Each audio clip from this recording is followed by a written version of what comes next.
She's going before she said she would only step down once her Brexit deal is passed. Now, Theresa May has been forced to agree that she will go regardless. It's been confirmed she will set a timetable for her departure immediately after the Withdrawal Agreement vote in early June. Perhaps the least surprising announcement is that Boris Johnson is going to enter the fray to succeed her. Our political editor, Gary Gibbon, is in Westminster. Gary. Really key word in that statement that came out after Theresa May's awkward meeting with the 1922 executive backbench, senior backbenchers in the Tory party, was that she's going to have to agree her departure timetable with Sir Graham Brady. Not that she's going to come along and present a plan. They've got to agree it after that second reading vote on the withdrawal bill. Now, there will be some people in the Conservative Party who, strongly expecting that she loses that vote, will be wanting to have that contest very fast indeed, perhaps trying to get a new leader, a new Prime Minister in by the end of July. Activists, I suspect, maybe some MPs as well, will be wanting a longer contest running all the way through August. But what we seem to be looking at is if Theresa May wins the vote in the Commons and the odds are against her, then she might just be able to hang on until the Tory conference or just before it when a new leader is anointed. If she doesn't, could be out by the end of July.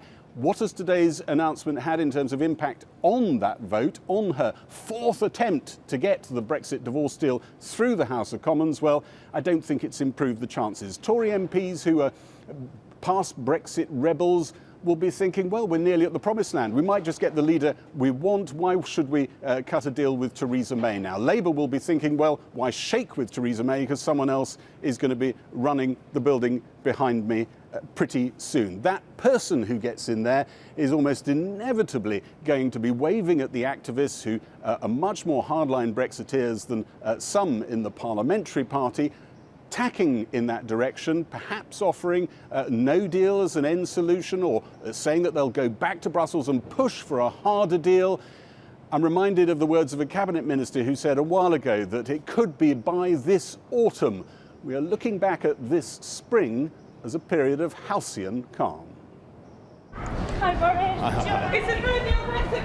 Brace yourself for a lot more of this. Are you going for the Prime Minister role? I'm going for my bike, thank you. Boris Johnson today said he would be a candidate in the contest to succeed Theresa May on the day the Prime Minister was told by backbench Tory MPs that contest could start in 3 weeks' time, just maybe a little bit later. At the meeting in her office in the Commons, some Tory MPs told the Prime Minister her time was up.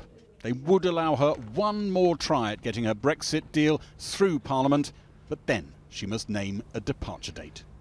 We have agreed to meet to decide the timetable for the election of a new leader of the Conservative Party as soon as the second reading has occurred, and that will take place regardless of what the vote is on the second reading, whether it passes or whether it fails to pass. That means in the first week in June, Theresa May must agree with Graham Brady a timetable for leaving. She conceded that after hearing some hostile Tory MPs spell out why she must go. It was a very frank discussion. I tried to make sure that all the views represented on the executive were expressed, and we had a very frank exchange with the Prime Minister. Former party chairman who first called for Theresa May to go 2 years ago said that moment was now truly drawing close. I do actually genuinely think this is it. I think she's been keen to stay longer as Prime Minister than Gordon Brown managed in Downing Street. And she'll want to say, look, I made the best effort I could. I even brought the legislation in front of the House. So she'll have done all of those things. And then I think it will be a time when she will set out the leadership contest. But history will judge her premiership a failure. Well, I don't think it's going to be a storming success. Some Tory MPs can't see why a departure date wasn't announced today, and sense number 10 is just dragging things out. The picture you paint is of a number 10 where a small cadre of officials are sitting around a table with the Prime Minister just trying to work out how to hang on day to day, maybe even week to week. I hope not, but it is certainly something that, well, that is certainly a picture that is rapidly being painted by an awful lot of people. Ian Duncan-Smith thinks Theresa May is not going to get Tory rebels to help her deal pass 3 weeks from now, or Labour support.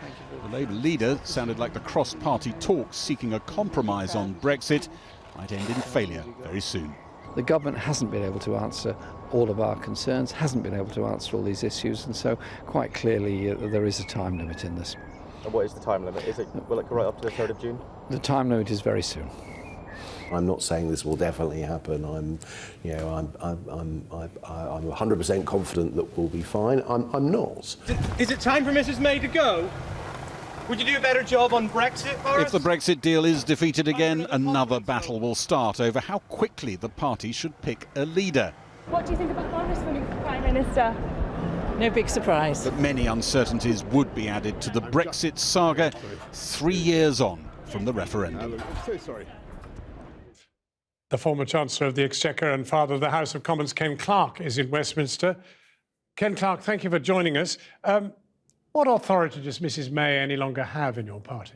Well, she hasn't really had any since she agreed with Boris and Jacob that she would stand down, she said, after the end of the Brexit process a few weeks ago. It's a very sad end to her authority, I think. It's a very sad event in this increasingly chaotic situation. It will solve nothing, but she obviously is about to go unless she can engineer a victory, the passing of the bill for her withdrawal agreement with this vote that's going to come in a week or two's time. Who is now running the government?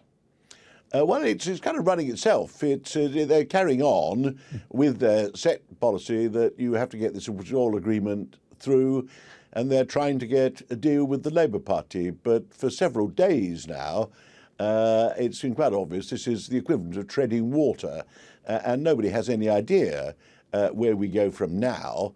The hard-right Brexiteers in the party, the faction of the right-wing nationalists, the ERG mainly, and so on, they have been devoting as much effort to getting rid of Theresa May for the last 6 months as they have to sorting out what exactly they want to do to reach arrangements with Europe and leave Europe. They've delayed leaving the European Union. They wouldn't vote for the withdrawal agreement because they wanted to get rid of Theresa. We could have left the European Union on the 29th of March if it hadn't been for the European Research Group blocking it. And although they now look as though they're about to get their way, and presumably they hope that one of their number will take her as leader, which several of them want to do, I don't think they have any clear idea of how they get a Commons majority for anything, something, once a new leader takes over. So it's another sad turn of events in this truly chaotic situation. Well, not wanting to add to your pain, I mean, the state of the party must be the worst you've ever seen in your very long period as a politician. Quite right. We haven't had a crisis like this since before the First World War, which I don't think we'll bother with in this particular interview, but the crises before the First World War were pretty bad at times. But this is sillier than they were, and it's also potentially more destructive. Most members of the Conservative Party in Parliament, I think all of them probably, do want the party to survive and keep together, but frankly it is at the moment shattered into factions and in danger of collapsing. And this is just the latest stage as these right-wing people all leap into the media denouncing her, demanding she goes, and they all get positively, raving to get on with getting one of their number leader, which they seem to imagine they will do easily. I'm not at all sure they will. Mentioning right-wing people, do you see Nigel Farage and the Brexit Party as possibly the biggest influence now on the potential new Tory leader? On the right wing, they are. For the people who are now just fervent Brexiteers, they think the solution for the Conservative Party is to become like Nigel Farage. And as long as they think the future is to counter the new Brexit Party by being just as extreme as it is and simplistic in its approach to the world. Now, actually, the Conservative Party has always been far bigger than that. For all the years I've been in it, it's a sort of pro-business, one nation, free markets with a social conscience party. But they're prepared to, and it has a lot of Remainers in it, but they're prepared to abandon all those in order to sound like Nigel Farage, and they fondly imagine that that will somehow give the party the restoration of a new base. Isn't this therefore going to shape the contest? Aren't people going to look, even if they loathe the idea, they're going to look to somebody like Boris Johnson in order to see off Farage? Well, some are. I mean, Boris is a larger-than-life personality. There's absolutely no doubt. And amongst the general public, there is a substantial, what I always call it, the "ooh, I do like that Boris Johnson" vote. And he has that, and none of the other candidates have that. For a political policy base, he has absolutely none. I mean, he surprised everybody by becoming a Brexiteer in the first place. And if you look at the Conservative Party, how do you make it a mainstream party again? How do you make it a party of government?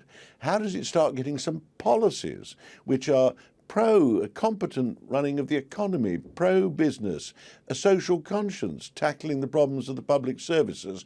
I think the Parliamentary Party will want to look at a much wider field of candidates. There's no lack of them. There are well over 10 who have been campaigning for several weeks.